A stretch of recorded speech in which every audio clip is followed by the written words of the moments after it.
Welcome everybody. So I'm Lucy Hawthorne. I'm part of the Business Declares team. We're here today as a Business Declares hosted event to think about how we can embed business actions on the climate emergency in specific relation to SMEs. So we're here today joined by two excellent Business Declares members. We've got Andy Stevens from Cook, and we've also got Will Kirk from Forster Communications. So Andy and Will, feel free to say hi. Hello. Hi. Hi. Right, definitely got both of you. And we're also joined by Fiona Ellis, who is one of the directors of Business Declare. So Fiona. Yes, very good to be here. Thank you. Fantastic. And I think we've also got Vaishnavi and Ananthan from Business Declares, and we may well be joined by a few other people on the call. So just as I said, the purpose of today's session is just hearing back from businesses who have embedded taking action on the climate, ecological and social emergency right into the very heart of their business. So we're going to be thinking today about how they're managing their scope 1, 2 and 3 emissions, thinking about their supply chain, their wider stakeholders, and just generally about how to build a really climate conscious mindset right into the heart of their businesses. So we're here till about 2ish.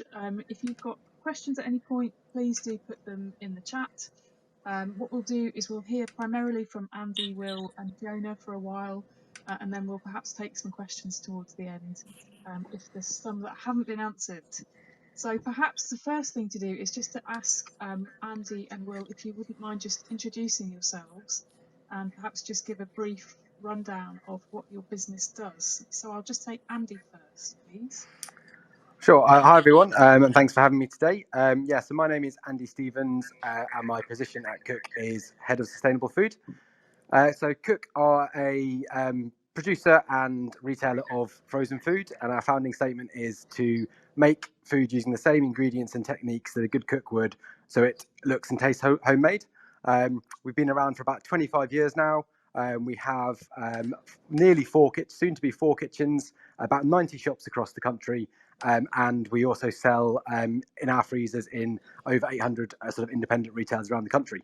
So that's me. And so my role, I look after the sort of direct environmental performance of the business, and into our supply chain, the social environment, and I also manage our B Corp certification.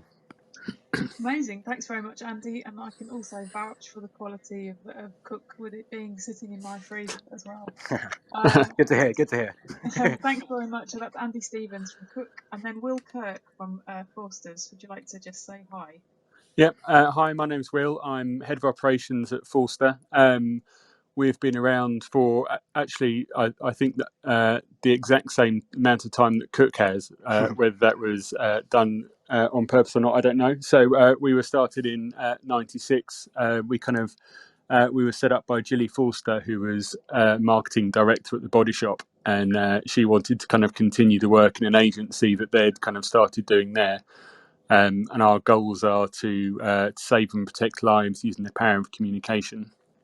We were founding UK B Corp, and we became a B Corp in 2015. I'm in charge of all impacts and B Corp certification and finance at Forster. So I've got quite a wide-ranging role.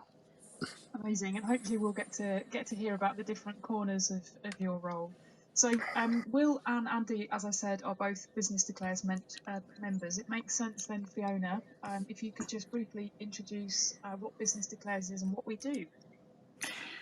Yes, I'd be happy to. So I'm one of the directors of Business Declares, and I'm also one of the founders. We are a network for over 100 businesses now who are actively working towards getting people to declare and then take action on climate, ecological and social emergency. And over the last 3 years, since our founding in 2019, we've grown steadily, and it's great to have Andy and Will here as two of the kind of early members who supported in that way, and it's wonderful to have and hear a bit more about their journey. So we put on a series of events, and we do some advocacy supporting different bills such as the 0 Hour Bill, and we're certainly really wanting to be proactive in this time of emergency. We're just very proud to have Financial Times having joined us recently. So we're definitely growing. That's definitely the case. So yes, check out the Financial Times as a new member. It was excellent to get coverage actually in the broadsheet this week, I think. So let's kick off, and I'll ask my first question then. And perhaps if Will, I'll direct this one at you first. So it's simply, could you outline the intentions of your company on climate and sustainability more broadly? Yeah, so as I said, we were set up to kind of save and protect lives, and kind of during back in 2019 when Business Declares started, it kind of started focusing our minds. We've always been kind of based around sustainability, although it's become more of a thing over the past 4 or 5 years, whereas before it was kind of slightly on the fringes. Now it's much more core to our kind of delivery for clients, and also, I mean, it's always been at the forefront of the company since we're set up. We've always kind of recorded our impacts and kind of produced impact reports, but it's just become, especially with becoming a B Corp and Business Declares, it's become more and more important. And after we declared the climate emergency back in 2019, in 2020, we launched a climate positive plan, which was, in a nutshell, it was kind of a roadmap of what we were going to do. It was a 3-year plan of how we were going to kind of take our stakeholders and change things and move things forward, and to become a climate positive agency. Now, I'll very briefly describe what that means, because it doesn't really mean very much in that context. But basically, we're a small agency in one room in London with 16, 17 people working for us. We know we've got a very small footprint, but actually what we realised is that we can inspire other people to take action as well, which is kind of where we become climate positive, so we can help other people make steps and kind of suggest ways that other people can kind of improve their impact. So that's kind of in a nutshell what that is. Brilliant, thanks. And that intention to inspire others in your sector is obviously quite central to the Declares movement in terms of actually shaping Yeah. other business culture and the way of thinking, and normalising the fact that we should be putting climate at the heart of business. So thanks very much, Will. Andy, do you want to give us a rundown of the intentions of Cook on climate and sustainability? Sure. So the current way that we talk about our purpose, our goal is to nourish people and planet. So sort of people have always been at the very centre of Cook. We know that the only reason we do what we do is because we have great people, and we can nourish relationships with other people in our community. So I think that was always really, really at the heart of Cook. So our current sort of vision around what we mean for nourishing people is a vibrant and inclusive workplace where we all have the potential, we can all reach our potential, and we're also looking to create sort of more caring and connected communities. So yeah, that's sort of the people front. That means paying the living wage. It means making sure we have excellent L&D schemes. We've got a scheme which helps people with barriers to work into employment. And then I guess sort of more recently, the planet has become a just as important stakeholder. And when it comes to our vision for what we're trying to do in terms of the environment, the vision is food that's grown, made, and enjoyed without costing the earth. So yeah, because we manufacture and make food, we want to make sure that we do that in a really efficient way. But also, it's really important where our ingredients come from, and that's an area which we're exploring and learning about at the moment. In terms of sort of intentions to do in the environment, we have a science-based target for our scope 1 and 2 emissions, which is a 29% reduction from a 17-18 baseline. We've measured our scope 3 in a couple of years, and we're sort of currently in the process of working out exactly what a scope 3 target looks like, and a good plan to do it. So I think similar to what Will was saying, with our scope 1 and 2, we sort of took the time to get the target right, and that included having a really good idea of the different sort of levers we could pull in order to help us move to the target, and also being net zero by 2030 in our direct operations. So we're sort of trying to look after people and the planet and be a positive force in the community. And it's sort of operating across quite a lot of areas, which is often a challenge. Yeah, brilliant. That's a brilliant summary. Thanks. Just you were saying, Will, that the focus of sustainability has grown in the company over the years. Is that the case with you as well, Andy?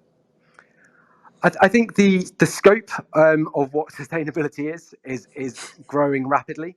I think we definitely, as I said, people's always been at the heart of Cook. So looking after our people, which I definitely think is a firm pillar of sustainability. And so I definitely say the aspects of what our environmental responsibility is, that's been growing, and that's due to I guess what increasingly we understand through science about what needs to be done by when, in order for us to live in a future which isn't horribly scary. So it is a challenge, and I'd say the rate at which sort of the expectations of a really responsible business is growing is a challenge.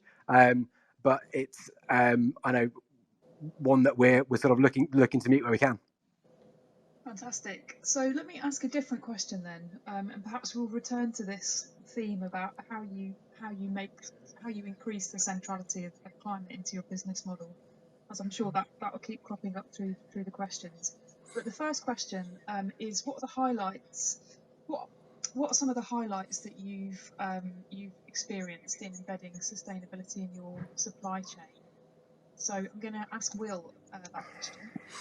Cool. So, as part of our climate positive plan, we made kind of several commitments, kind of mostly relating to Scope 3 emissions. Kind of the main one really was we stated we'd only work with suppliers from April this year who had kind of made commitments for net zero by 2050. We made the commitment kind of 3 years previously, thinking, well, this is going to be no problem. Everyone's going to kind of jump on the bus and we'll be kind of flying down the road by that point. And we got 2 years in, and we still had about 15 suppliers who either hadn't made a commitment or were simply not going to. So we're actually.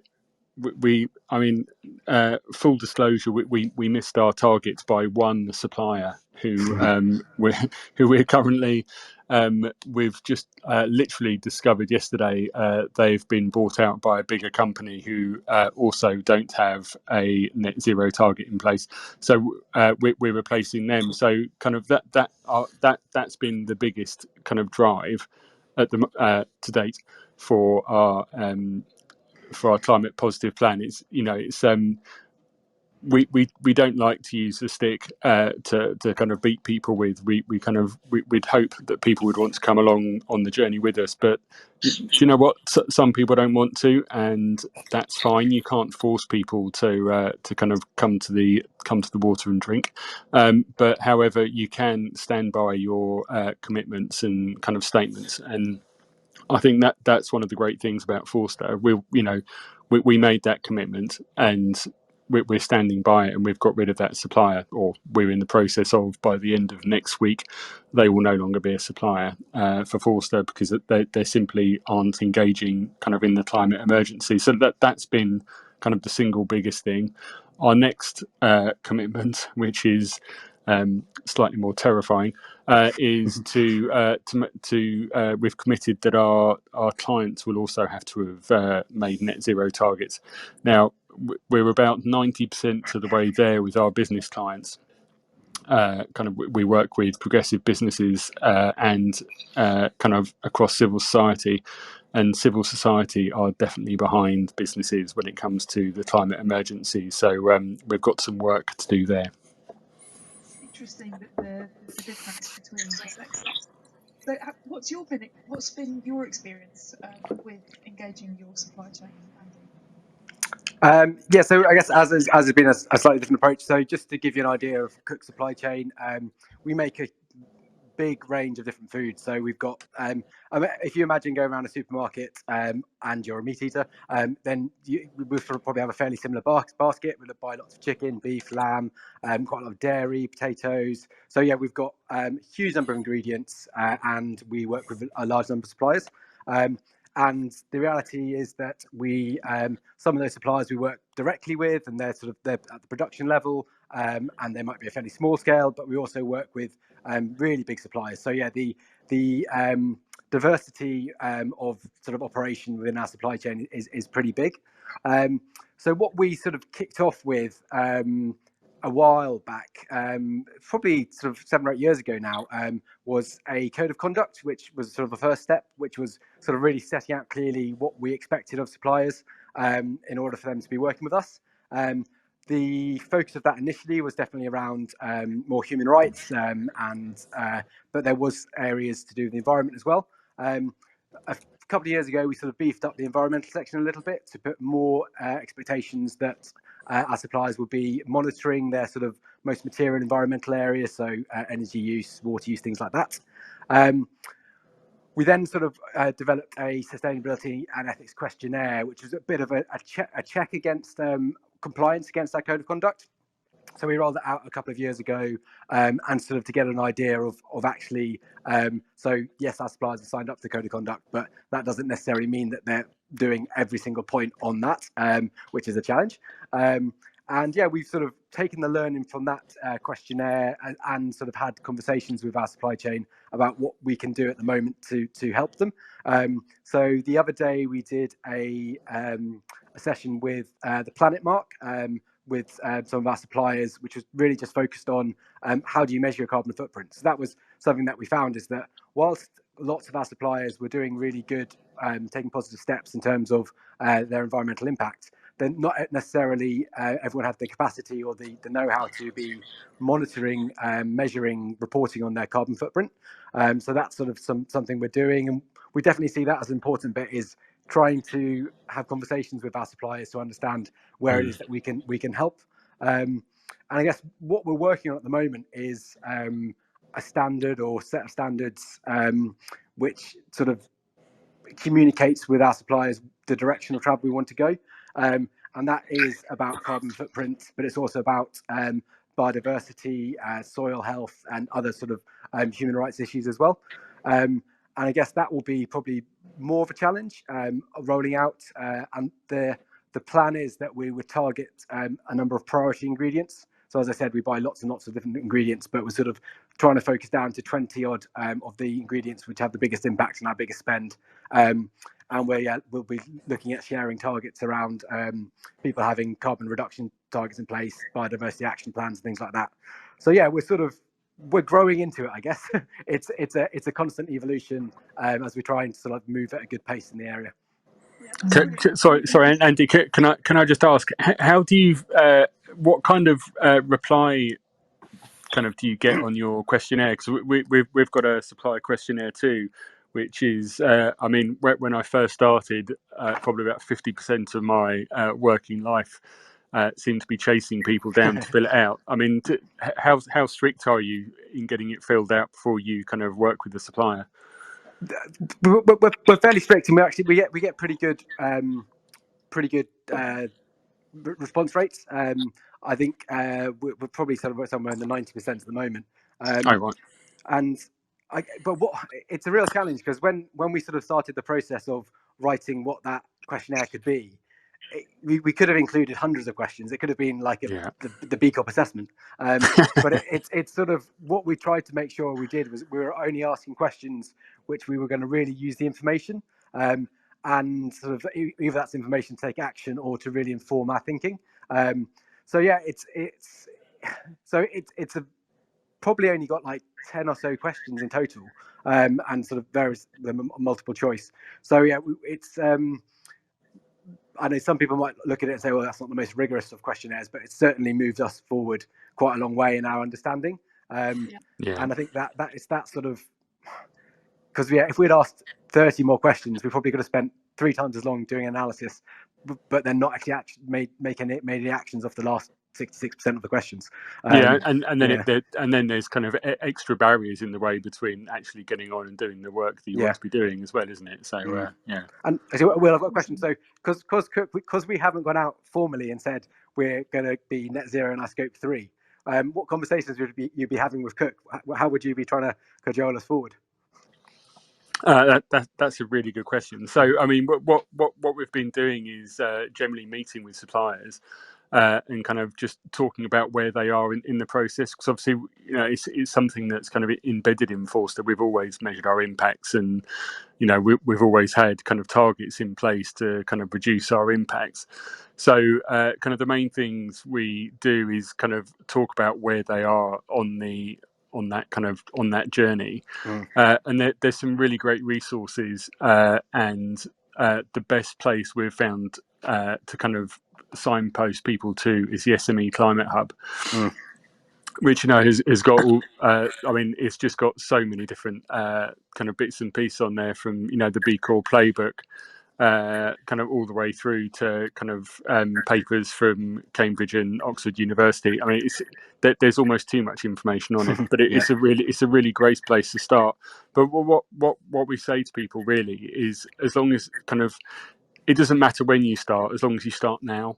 So just that, is so many people kind of say to us, oh, we don't quite know where to start. And it's like, well, just start taking like those meter readings and start looking at what those impacts are, because you can just procrastinate far too much, and it's just getting started is kind of half the battle.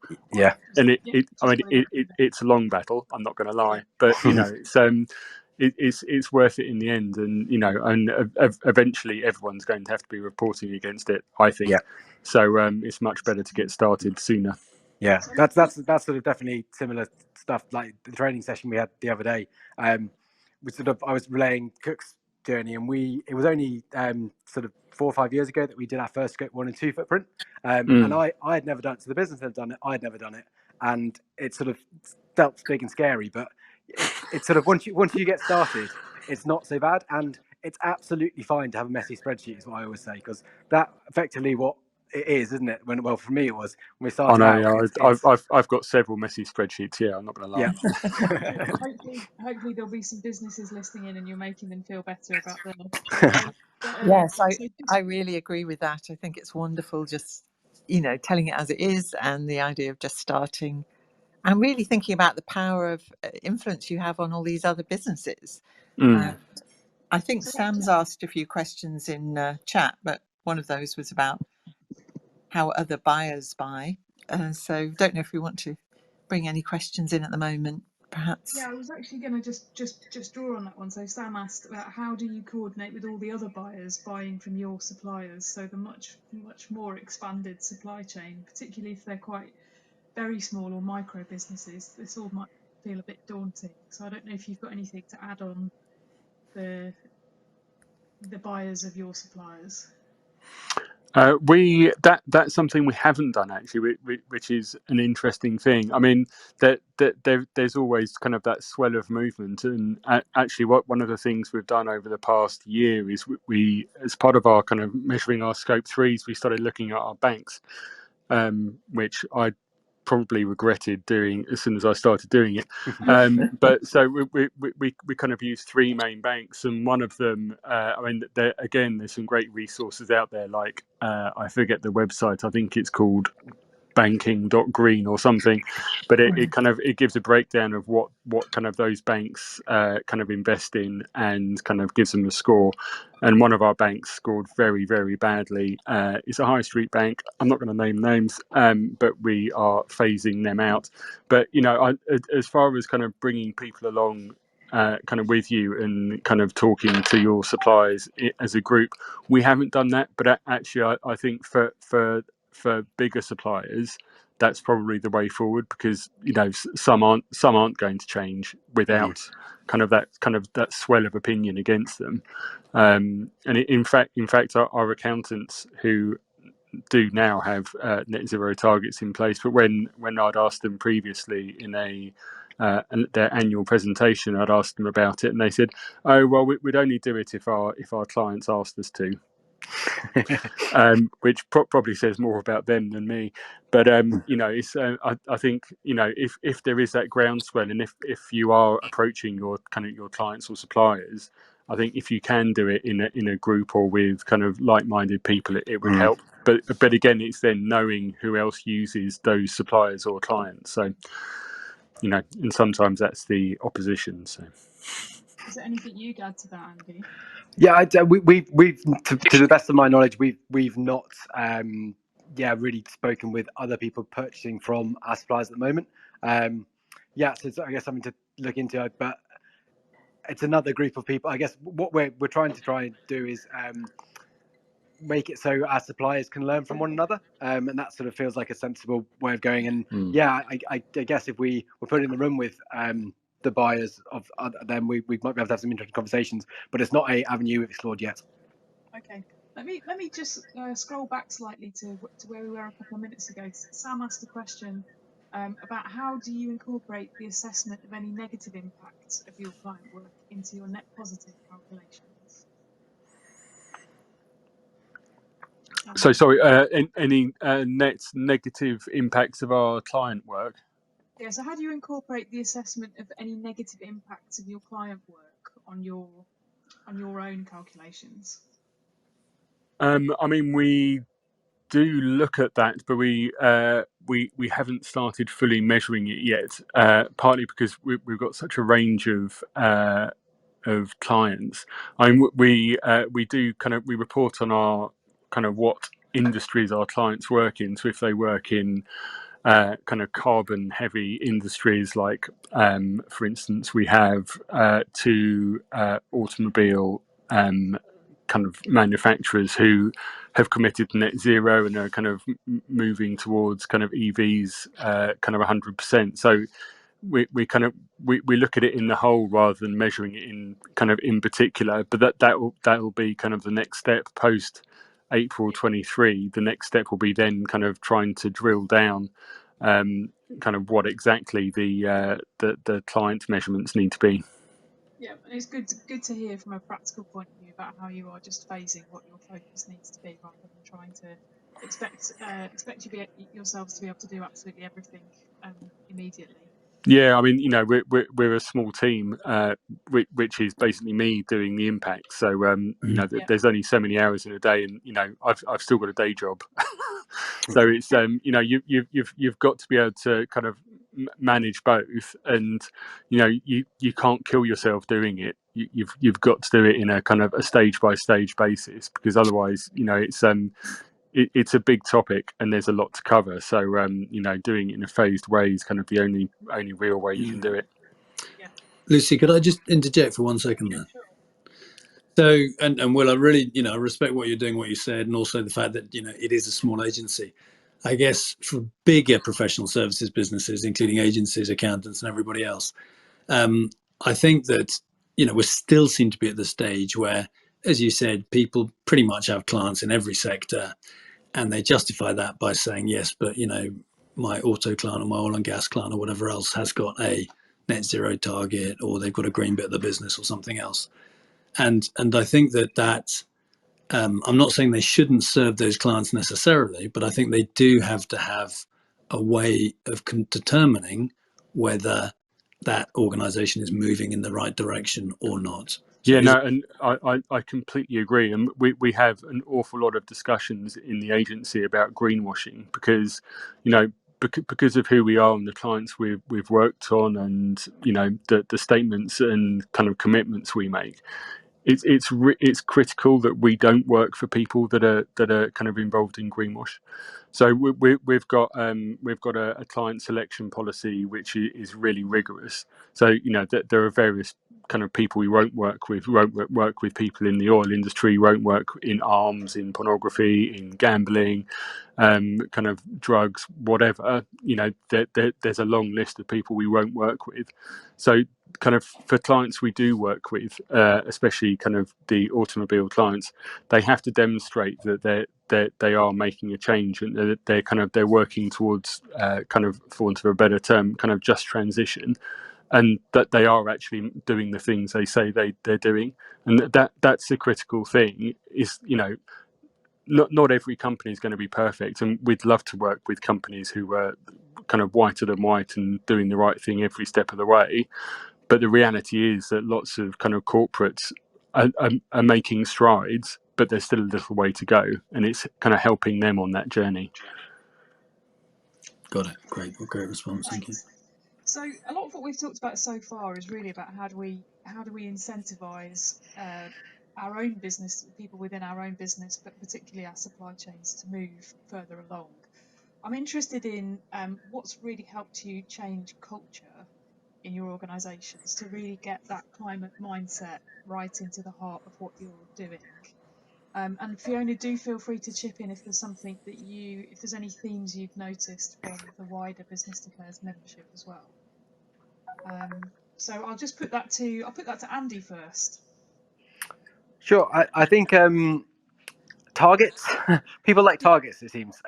Yeah. So definitely our Scope 1 and 2 target for our emissions has helped engage people and actually sort of put a longer term lens on it. I think this is, I know everyone says it's a journey, and it is. So the fact that we're sort of having conversations a couple of years ahead about what we want our carbon footprint to be in that year is sort of is a big step forward.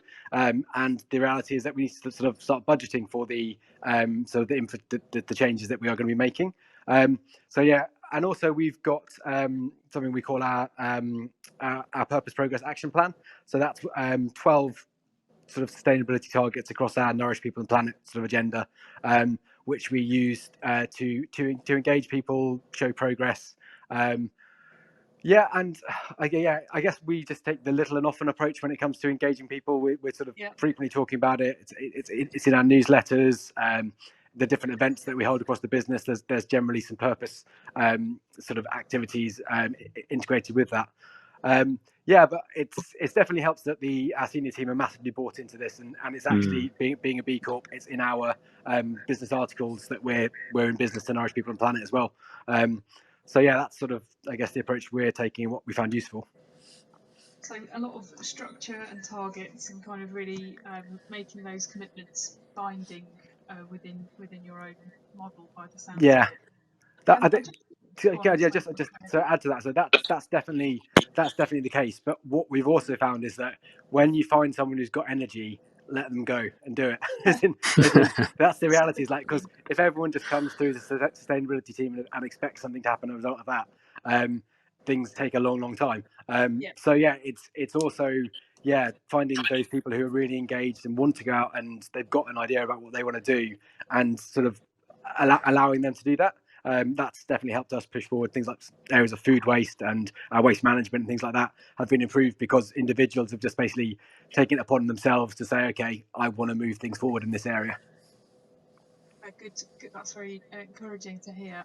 I just wonder, Fiona, is this something that you have noticed from conversations with Business Declares members on how they've successfully really get that climate conscious mindset into their businesses? Well, I think we've done a very thorough survey just recently on lots of the detail about how people are achieving their carbon emissions and thinking about biodiversity. My sense is, because everybody chooses to come and join us, I think the larger companies do a lot of really good work. So Ecotricity, Body Shop, those companies which you would know about. We've also, one of the interesting things that came up as a theme, it's not quite the culture, but maybe it helps, is moving to a 4-day week has been the case with some of our members. And whilst that might not work for Cook, the 4-day week for Nature Save Insurance was, I think, very popular. And it's also about reducing travel emissions and those kind of ideas. And so I think Bates Wells is also a great example where early on, and they were one of the founding members for Business Declares, they really worked with all their staff, all the whole team, almost before they decided to join, so that they've got that buy-in around the climate emergency. And they had some conversations, I remember, about food at that point, like, should we have default vegetarian or vegan in the canteen and that kind of thing, which couldn't be imposed, but it was agreed. So I do think that most of our members have got that impetus of moving towards it. And it's so encouraging to hear how that's also going outside to the suppliers. Yeah, Bateswells have done a very good, it's on our website, supplier management summary as well. So it's in line with what Andy and Will are saying. And I think that has been one of the more difficult areas for people is how to look outside their own people and then engage others. Yeah, so going internal and external influencing. So yeah, there's lots of examples on the Business Declares website if you want to check that out. Will, is there anything you would add on how you've got the kind of mindset in? I mean, the one thing I'd probably underline was something Andy said, which was kind of having kind of board level buy-in. Without that, it's always going to be a struggle. We're really lucky here that we've got a really a dedicated board who have been kind of in position, or certainly at the company, one of them for his entire career to date. But that they fully believe in what we're doing, and they're 100% behind kind of getting everyone involved, and it's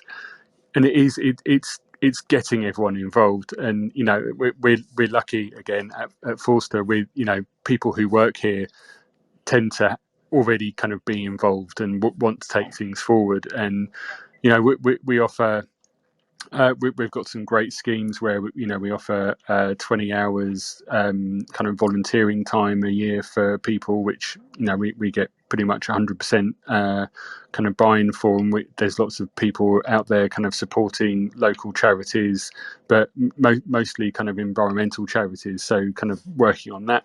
And then we offer people kind of extra holiday for cycling to work, so we're kind of cutting down on commuting kind of travel and stuff like that. So there's lots of little things you can do, and it's not about kind of making big statements really. I think it's more about involving people as much as possible and kind of giving, as Andy said, giving them the freedom to run with it. If there's people with energy and ideas, I mean, let them go. It's they're the way to get things done.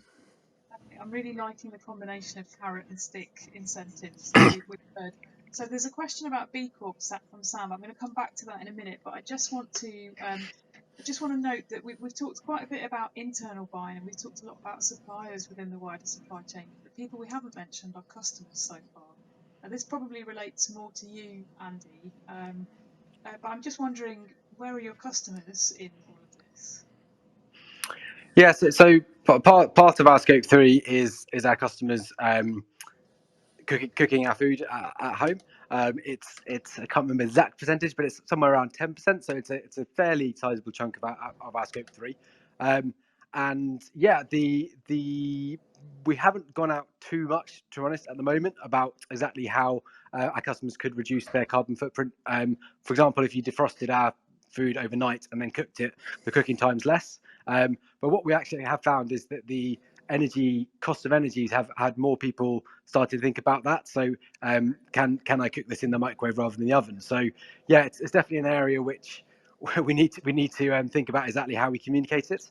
And in terms of engaging our customers, though, we do try and get feedback where we can. So before setting our latest set of sustainability goals that I mentioned earlier, we had a internal and customer survey, which was asking people about where they want us to see us to sort of which areas are they most proud of what we're doing at the moment, and where would they like us to be more ambitious. So one that we one big area we got back was around food waste. So that was sort of internally and externally. So that's we're very, very good at helping cut down food waste at home. And we want to make sure we're doing as much as we can in our kitchens as well.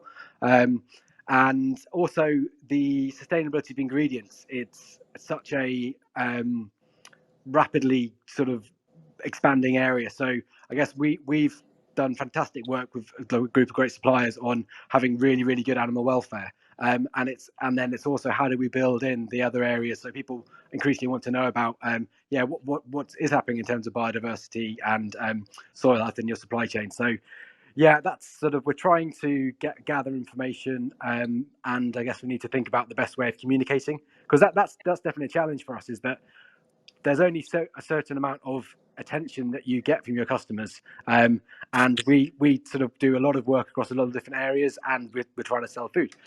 So yeah, it's sort of finding the sensible way and impactful way of communicating with them is interesting. And we're actually put in a couple of applications with a department in the Oxford University who are looking at what are the best interventions to help people make more sustainable and healthy choices. So hopefully that funding comes through and we'll be able to do a bit of work with them on things like what sort of eco-label or carbon labelling on our website, how does that affect how our customers are looking at our different offering. But that's sort of in the pipeline at the moment.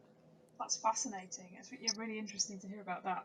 There's a couple of questions I've got around measurement that I just want to pick up on, but just to say, we will come back to the piece around B Corps and I guess the different networks you've been in and how supportive that's been. But just in terms of actual measurement, for lots of small companies or SMEs, it can be a bit daunting to know where to start, as we've heard about. I guess, what advice would you give to other SMEs about what tools are useful to you in supporting your measurements?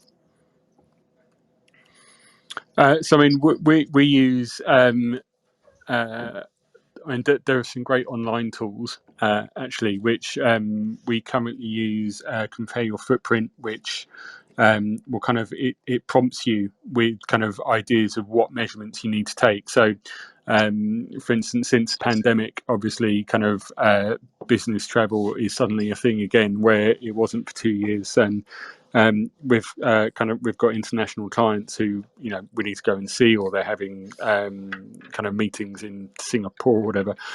So suddenly we're having to go out there. But that if you find a good kind of impact measurement tool online, like Compare Your Footprint, or there are other ones.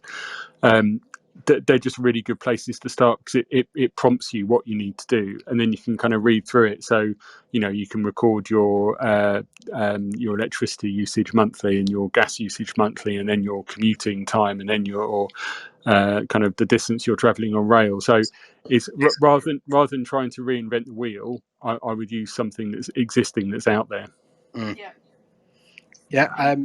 I'd say sort of don't let perfection get in the way of progress. I guess the more I learn about carbon footprinting, especially Scope 3, the more you learn that there's lots and lots of sensible estimates, and or the most sensible estimates you can make. So that can even be the case in your direct operations. Is that if the data isn't immediately available, definitely spend some time thinking about how you can get that, because I'm sure you'll be able to. But also, you'll be able to get an idea. Like the first part of measuring is understanding which are the areas which are having the biggest impact, and then you can start to prioritize. What will the impact of different activities be? How easy is it to do them? I definitely spent quite a long time sifting through the various greenhouse gas protocol documents, which are not the most exciting, but they do walk you through. That's definitely in Scope 3. So we went through the process of doing our Scope 3 on our own, and they've got the if this data is available, basically, if you ask your suppliers and they can tell you what their conversion factor is, brilliant. But if it's not available, then do this. If that's not available, then do this. So the reality is that our calculations are a mix of sort of data we're 100% sure that's absolutely right, and then I guess as you go further away, that it's increasingly estimates and guesstimates, and that gives us sort of an idea of what we're aiming at the reduction, and hopefully tools that we'll mention will make things even more accurate in the future. But I guess just that is, well, from my experience, that is the reality of carbon footprinting at the moment. Yeah. So we've got another question, just a question around, I guess, the technicalities around measurement, which is from Vaishnavi. I wonder, Vash, do you want to just ask the question yourself?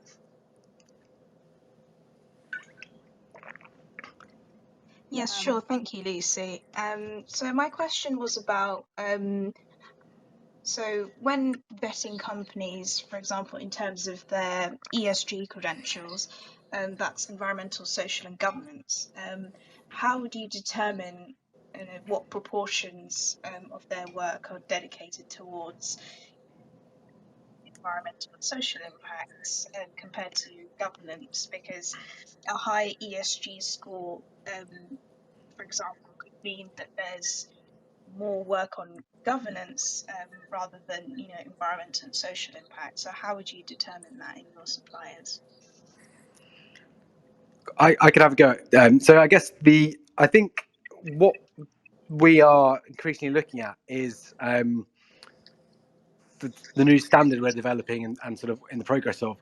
A lot of it is about governance systems in place. So, for example, when you're looking at biodiversity or soil health, there's not necessarily readily available ways of measuring that easily and affordably. So having expectations on a governance system such as a biodiversity action plan or soil health plan, we sort of feel that that's a good place to be at the moment. And I guess that sort of is relevant across the various different areas of sustainability. What I think we generally want to do is be working with organisations who've got a similar vision to us, and that's sort of one that's committed to continuous improvement. So they'll develop their governance as they're going, and as tools become available which allow you to gather better data and tackle it more effectively, then you adopt those. So I'd say that quite often at the moment we are sort of, some of the focus is on the governance systems that the organisations we're working with are putting in place. Yeah, I agree. And it also kind of leads you back down. It leads you back down to kind of the B Corp assessment, where you kind of, one of the reasons we became a B Corp, and hopefully this will answer some of Sam's question anyway, but was because of the community. And so because you can then work with people with shared values, you know that they've got certain policies in place, or or that they have policies in place because of their governance. So you kind of, it's shared values is kind of the big thing with B Corp, where it's a really rigorous assessment. It's not something you can just kind of wing it. So it's it's a good basis to start from our perspective. So that does lead us, does hopefully answers your question, Sam. But I was going to ask about you're both B Corp certified, and that's obviously a massively growing movement that I'm sure lots of people who might listen back to this replay might be interested in as well. You're also both Business Declares members. I'm wondering just generally what impact has being part of a community of other businesses been for you, and if you've got any other comments about the impact or the benefits of B Corp specifically, obviously feel free to chuck that in as well. Yeah, I mean, it's just great having that shared kind of experience with people, even just having done the assessment, especially when we did it first time round back in 2015. I mean, it was a big thing for any company to do. It's pretty involved, and it's kind of having that shared experience. But then the community is really vibrant, and there's lots of kind of socials and stuff to go to, which again it helps because you can learn off other people then who have gone through a similar thing to you and have got different things in place. So there's like with B Corp, there's like the Beehive that it's a kind of forum where you can kind of post questions, and it's a great place to go if you need like a breastfeeding policy or whatever it is. You can ask the question, and there's always someone who's been there and done it. I don't think anyone's been there and done everything, but there are certainly kind of there's so many kind of aspects to the B Corp assessment, and it's just a great thing to be a part of. Yeah, I completely agree with that. It's a very open and generous sort of community that people will help you if they can. So I speak to sort of sustainability, like similar people in similar positions to me, in businesses that people might think are competitors, but they're sort of we're facing very similar challenges, and it's about having the shared moving towards business as a force for good that we're all sort of bought into. So yeah, definitely we've been able to go further and faster because of the help that other businesses have given us, and that's definitely through being part of Business Declare and B Corp. And I think one that's another area which is interesting for us is the whole idea of sort of advocacy and sort of influencing policy. It's not something that Cook have done a huge amount, and we're still pretty small. But being part of someone like Business Declare, who sort of, it's a group of organisations who have very much the same goals in mind. It means that when we join together, our voice is louder. And I think that that's just something which increasingly, it's very easy to be quite insular and like we're just trying to improve ourselves. But it is about like using our voice in the right places, and if we can get more businesses raising the profile of the challenges that we're facing, then that's again something that Business Declares that certainly helps Cook move forward on. Thank you. That seems a good point to ask you if you've anything you want to chip in on the benefits of being part of a community, Fiona. Well, certainly it's really delightful to hear that, and particularly around the advocacy, Andy, as well as the community. We've both appreciated both of your inputs in the past as well on previous events. But I think one of the things around advocacy is we are perhaps free to speak our minds as a small and rather agile organisation about the emergency, and we did that on our 3-year anniversary just recently through a social media campaign around being shocked about the inaction or the level of inaction from government and those kind of things. So we love the fact that people join in and support that, and I think that it's great to have voices louder together is a really good one. So it's the sort of thing we've been doing with our upcoming ads in the Financial Times, which they're giving us some more free ad space. So certainly that's one of the areas that we can do and really focus on. And I also endorse everything you said about the B Corp movement, because it met so many amazing people and companies through that process. So doesn't have to be an either or. No, we often find it's both, and it's really helped people. One thing I was going to mention is that from our recent members survey, because this was something Vice was very busy with, and Ben Tolhurst, we had 92% response, and we have recorded the seminar that Ben and Vice did with the results, and those are really showing that people are really keen to connect more in the Business Declares community. So we are setting up a Slack, which should be similar to the Beehive, I suppose, a Slack site for people to ask those small questions they need to ask, and get more input together. But we do have a lot of data now on practical things that people are doing, and this has been a fantastic story to hear exactly some of those things you're doing and some of the challenges you faced. So I'm delighted with what we've heard so far. That's great. So we've got a couple of minutes left to go, and I want to ask if Will or Andy have got any questions for each other. But before that, there's just a quick comment from Sam. I don't know if you want to chip in on this yourself, Sam. Asking about cost or benefit. You said linked business model, cost or benefit. Yeah, reasonably self-explanatory, I suppose. Just, we've heard about obviously driving down emissions and having to track and doing something new and different, which is a cost. We've heard about reaching out, constraining potentially your client choices. So all great things which allow you to work with integrity to what you said you're going to, your stated aims. But it does sound like a cost piece, and I haven't heard much about the financial opportunity side of things, which there might not be, but interested to hear. Good question. Will or Andy? Sorry, I'm in between rooms at the moment. Yeah, so there's definitely in terms of energy efficiency, there's always a benefit there. So there's various heat recovery systems that we've put in place, which has reduced our gas use. So yeah, and things like renewable electricity are pretty much cost neutral nowadays. So yeah, it's there's definitely opportunities there.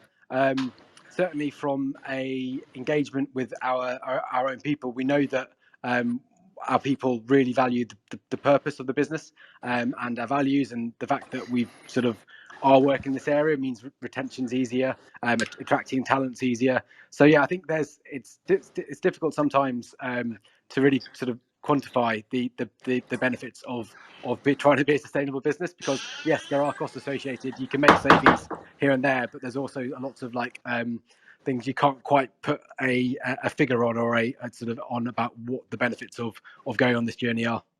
Yeah. So just as we come into the last few minutes, Will and Andy, I just want to offer you the chance, if you've got a great question that's been burning in the last 55 minutes that you want to ask each other, now is the time. Yeah, Will, you mentioned greenwash earlier, and it's such a hot topic. I'd say, yeah. Do you just have any advice about what's good practice in terms of a business getting out there to communicate the sort of climate action they're taking? Cool. So, Ryan, there are several kind of steps or kind of best kind of suggestions to do. So, kind of the first thing is be action focused. So, kind of talk about kind of what the company's doing and how it's doing it. So, it's kind of you need to give a story and say how you think you're going to get to that endpoint, because it's all just very well saying I want to be carbon negative. You have to say how you think you're going to get there and what the steps are that you want to take. Also, don't overstate kind of what you've done, and kind of don't you've got to be realistic, and you've got to have evidence points for the things you're saying. Well, again, so don't say we'll be net zero by 2020 or 2025 if you haven't got any idea of how you're going to get there, or what those steps involve. And just be transparent and honest about things. It's okay to say you don't know, and just getting kind of feedback from other people's just so important. Thanks. Have you got a question you want to throw back, Will? So, I mean, I don't know how much you guys work with kind of international suppliers, but have you found it more difficult to get kind of foreign suppliers to get on board with stuff, or does that not really affect you? So yeah, as I sort of mentioned earlier, we've got a massive variety of different suppliers we work with, the scale and sort of the nature of what they're doing, and the majority of them are UK based, sort of our tier one suppliers. So yeah, I think it's sort of the geographic location probably isn't something that we would have clocked as one of the main issues when it comes to people being further down the path on their carbon climate action. Definitely varies upon the size of the business. And I think I said earlier, I think there are lots of businesses out there who are doing really, really good stuff, but they haven't necessarily measured it or have a formal plan yet. So that's also like a challenge as well, and something that we make sure we try not to forget. We want to celebrate the progress that has happened. When it comes to our scope 3 reporting, we definitely want to support them to move forward in their measurement, so we can give a more accurate picture of how we're doing. So no, it's probably more to do with scale and sort of, I guess, even level of ambition of the individual supplier at the moment. That's brilliant. So that brings us right up to the edge of our allocated hour, and I think we could probably keep talking for much longer on the topic. So I'm just going to ask for a really quick wrap up. So one short sentence from Fiona, Will, and Andy, just to give any final piece of short sage advice for other SMEs. And we're going to ask Fiona first. Well, I'm going to steal the advice we've already heard. Just get started and join a community like ours to learn from each other. Brilliant. Thank you, Will. Fiona stole mine, but that's fine. Just get started, and if you don't know the answer, ask people, because as Andy was saying, that there are lots of communities around there who are happy to help and happy to kind of feedback their knowledge and information. So just get started. Don't know, ask. And finally, Andy. I'll say it again, like, don't let perfection get in the way of progress. It's pretty much the same point, but said differently. But yeah, it's true. It's like, it's so easy to, you can hit a stumbling block. It's like, oh, I don't have that data. But that try to not let that stop you. Find a proxy or whatever it is, and just keep going. Amazing. So good to know that you're all in agreement. Otherwise, that might have been slightly challenging at the end of the session. So just say thanks very much. So if you want to find out more about the work of Business Declares, you can find that at businessdeclares.com. You can also check out Will's company Forster at forster.co.uk, and then also cookfood.net if you want to stock up on some good food for your freezer. Thanks also Sam at Walk2COP for hosting us. So thanks very much Fiona, Will and Andy, and the replay of this and also Vaish. The replay of this will be available on Clubhouse and I think also on the Walk2COP website. Is that right, Sam? Yes, Lucy, and I can send you the audio file so you can make it available in other ways as well. Brilliant. All right. Well, thanks very much, everybody. Great conversation. I've learnt a few things as always, and see you next time. Thank you so much, everyone. Thank you. Thanks, Thanks, everyone. Lucy. Thanks, Lucy. Cheers. Really interesting. Thanks, everybody. Bye. Thanks.